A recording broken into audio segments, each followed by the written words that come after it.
probably would have won that show during prejudging, because they were just missing certain things. When he says that had he been in the lineup, he probably would have won, how do you respond to that? If anybody's shown disrespect, we know who's shown disrespect over the years.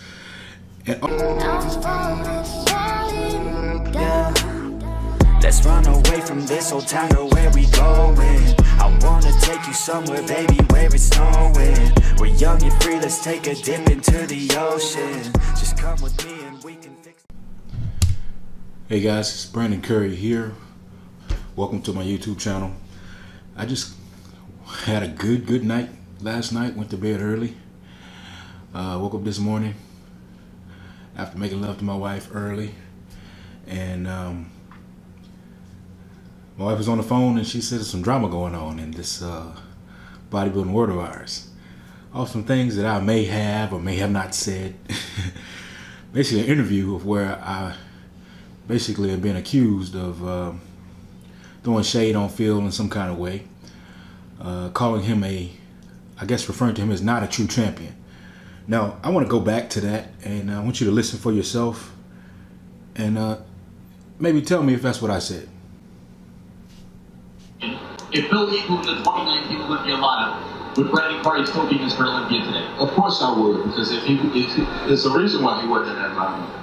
If he thought he could win, as competitive as he was, he would definitely win on that stage. But of course, any champion that doesn't think they can win, they're not going to get on stage. But a true champion that thinks he's going to win, it will be on stage. Why would they not? So you guys just reviewed. So there you go. Now, that's on Nick's channel. And maybe it's been misinterpreted from him. I didn't refer to Phil Heath as not being a true champion. Matter of fact, I think he's one of the best bodybuilders of all time. One of the greatest physiques of all time. I'm just calling out the obvious. If a champion knows he can win, he will compete. And I don't feel that Phil knew he could win. So that's why he didn't compete. He had a lot going on in his life. He had a lot of drama going on in his life, a lot of different hardships going on in his life. And I've been through my share of hardships that prevented me from doing my best on stage. And I don't see Phil coming to the stage any less than his best, or trying to bring any less than his best. So I understood the reason why he was sit out last year. But on the record, I was only asked if Phil came back in 2019, would he beat me? And I said no, I don't believe he would have. And I didn't answer the question, would I beat Heath's best physique that he's brought to the stage of all time? That wasn't the question that was asked. It was asked if he came in 2019 to what he brought to the stage, could he beat me under all the circumstances that was going on in Phil's life at that point? Could he have beat me? I mean, this is the reality of the question. And I said no. That's no disrespect to Phil. I wasn't throwing shade on Phil. I was just saying, if he wanted to come to the stage and beat me, he had the opportunity to beat me. No point saying that you would have beat me now. Shoulda, woulda, coulda, whatever. No point. At this point, you didn't do it for whatever reasons. You had your just reasons. You just should have told the interviewer that, you didn't compete in 2019 because you had these circumstances going on, and therefore it didn't give you a good opportunity to come in at your best. And we would have respected that. We would have took that and respected it. And I wouldn't have to respond with my opinion of what would have happened if you would have came to the stage in 2019. So that's the argument that ensued, and I don't think it was an accurate argument coming from me.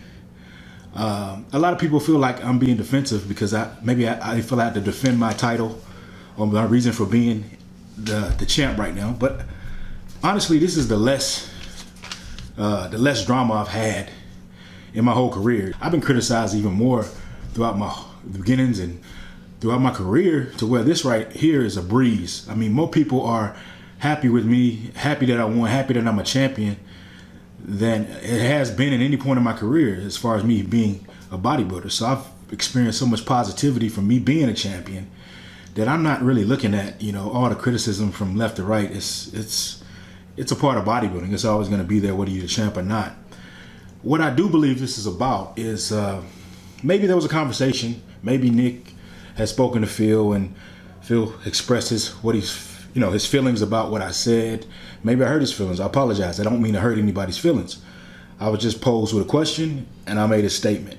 So maybe, he felt a little bit sorry for what Phil's been going through and experiencing, and we all do. We all experience tough times in life that we got to overcome. I've had my fair share as well.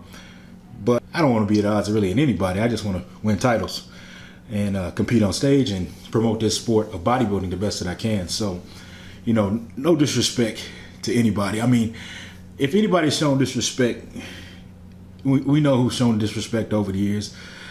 And all these champions who have won the title have been up against facing opposition. People don't want them winning, from Phil to Sean to Jay to Ronnie. Everybody has, who won the title has reached some form of opposition as far as them being a champion. So it's nothing that I should think I'm an exception to the rule. So I just want to present to you right now that, this narrative that you seem to be following about me taking shots at Phil, it's no way. I'm just speaking the truth from my perspective. The truth is that, if a champ wants to compete and he's going to win, he's going to compete. If he thinks there's limitations to his ability to win, he won't compete. And that's all I'm pretty much saying. So shout out to Phil, shout out to Nick. Hope you guys are doing well and enjoying the holidays. Hope all my fans are doing good and enjoy the holidays as well. I appreciate you guys. God bless. I'm out. Well, speaking of Phil Heath, we're going to have him on this stage tomorrow at the Q&A stage. We had Phil Heath, Dave Palumbo had Phil Heath on RX Muscle.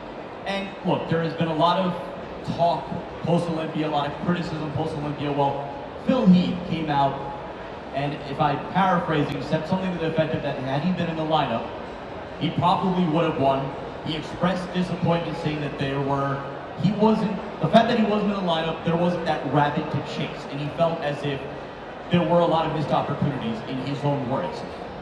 You guys need to train your asses off, and I did a call to action to all the athletes, because I had a feeling. I was telling Hani, I said, I have a feeling that a lot of them, since I'm probably not going to be there, they don't have a rabbit to chase, and they're not going to go as hard.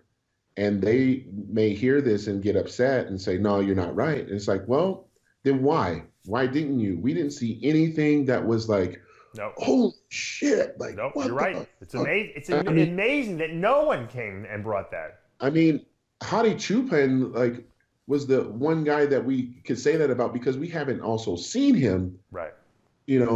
And with him weighing only 217, 218, I mean, that was shock value for myself, because I didn't watch a Vancouver show. I saw pictures and stuff, but it's the Olympia. I never really look at other contests other than the Olympia, because it's a bigger stage, different lighting, all that shit. But I look at it as an opportunity missed on between open and 212. I think there was a lot of people that, really missed their mark. I think classic and men's physique, they all nailed it. But for open, oh man, I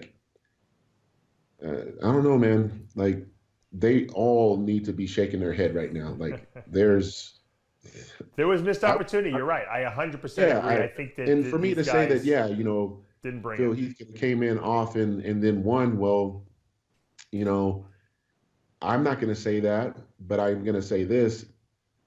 I probably would have won that show during prejudging, because they were just missing certain things. When he says that had he been in the lineup, he probably would have won, how do you respond to that? Shoulda, woulda, coulda. Shoulda, woulda, coulda. It don't exist in my vocabulary. What if, she said, if you're gonna do something, get it done, go get the check. But we know this is about staying relevant. And when you don't compete, you gotta use other means to stay relevant. And I respect the hustle, because Kai Green has taught us how important that is as well. So we're gonna let him stay relevant and say, what it shoulda, coulda, because some fans enjoy that. And they enjoy that shoulda, woulda, coulda. We got a whole internet comparison, people that are famous for comparing pictures on the internet with that shoulda, woulda, coulda concept. So it's a part of the industry, and it's a way to draw attention back to yourself. So if Phil Heath was in the 2019 Olympia lineup, would Brandon Curry still be Mr. Olympia today? Of course I would, because if there's a reason why he wasn't in that lineup. If he thought he could win, as competitive as he was, he would definitely win on that stage. But of course, any champion that doesn't think they can win, they're not going to get on stage. But a true champion that thinks they're going to win, it will be on stage. Why would they not?